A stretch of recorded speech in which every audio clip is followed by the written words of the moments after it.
Moi, c'est trop facile. C'est trop facile d'en arriver à des dissolutions, à des menaces comme ça de dissolution de groupes de supporters si tu vas pas au cœur du problème et que tu dis qu'il y a des minorités dans les groupes de supporters, en effet, où il y a des énergumènes qui ne comprennent pas. Ils ne comprennent pas, bah, tu dois les sanctionner. Pourquoi tu dois sanctionner tout un groupe de supporters qui représente une minorité et ceux qui n'ont rien à voir là-dedans et qui ne sont pas les capots, qui ne sont pas les chefs, qui ne sont pas les ceci, les cela, ils vont être punis de la même façon que celui qui fait le con. Tu vois, et en plus, aujourd'hui, on ne peut pas dire qu'on n'a pas les moyens de voir qui ne respecte pas les règles, qui est violent, qui fait rentrer les fameuses banderoles si ça dérange, qui est à l'origine de certains chants.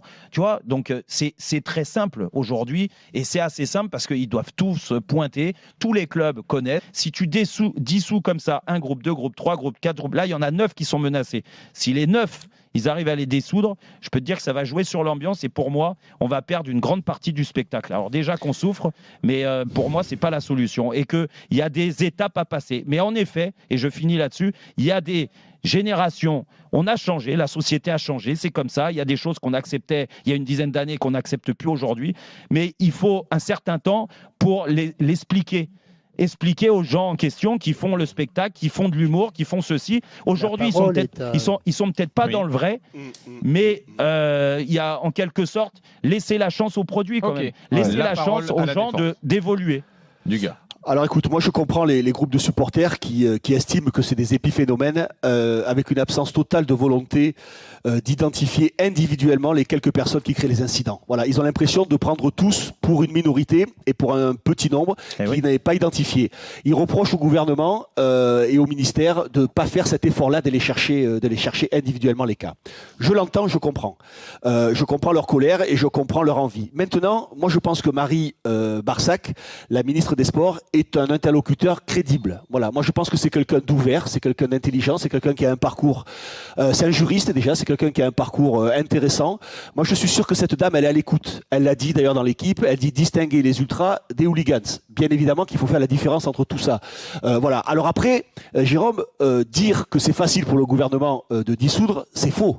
C'est très compliqué. C'est compliqué parce que justement, il va y avoir des mécontentements et j'espère que ça n'ira pas plus loin. Parce que là, il y a des menaces de part et d'autre qui font que ça va être quand même très compliqué. La décision que risque de prendre le gouvernement va être lourde de sens.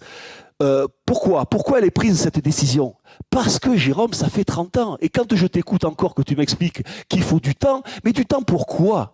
Ça fait 30 ans que les problèmes ne sont pas réglés, Jérôme. Une nouvelle fois, c'est arrivé à Montpellier.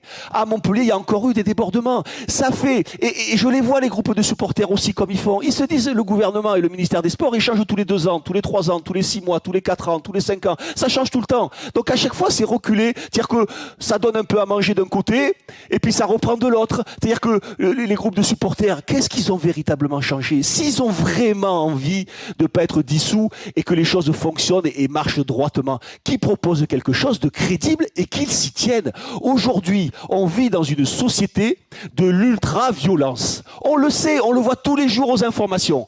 Alors peut-être que c'est amplifié, peut-être que c'est exagéré, mais c'est un cas quand même. Aujourd'hui, il y a trop de violence. On ne va pas dans un stade pour être face à la violence. Voilà, il y a trop aujourd'hui, on parlait tout à l'heure des problèmes du football. Aujourd'hui, il y a trop de problèmes dans notre football où les jeunes ne peuvent plus aller au stade parce que tu peux prendre un fumigène, il peut se passer quelque chose. C'est aussi ça la défection du football. Aujourd'hui, ça existe aussi. Donc à un moment ou un autre, s'ils en sont amenés à dissoudre ces groupes de supporters pour repartir à zéro, c'est peut-être aussi la faute des groupes de supporters qui depuis 20 ans, 30 ans n'ont amené aucune solution crédible ou quelque chose de sérieux qui tient la route pour que cette violence soit totalement, je dis pas un peu, totalement arrêté. Le modèle, c'est le foot anglais. Quoi qu'on en dise, on se régale tous à regarder le foot anglais. Économiquement, au niveau du sponsoring, au niveau des joueurs, au niveau du plaisir, au niveau de regarder les matchs. Tout est fantastique. Alors le modèle est pas, on peut pas retranscrire le modèle parfaitement. On n'est pas des Anglais, bien évidemment. Mais il y a quand même un modèle à suivre. Il faut arrêter avec cette violence dans les stades. Ce n'est pas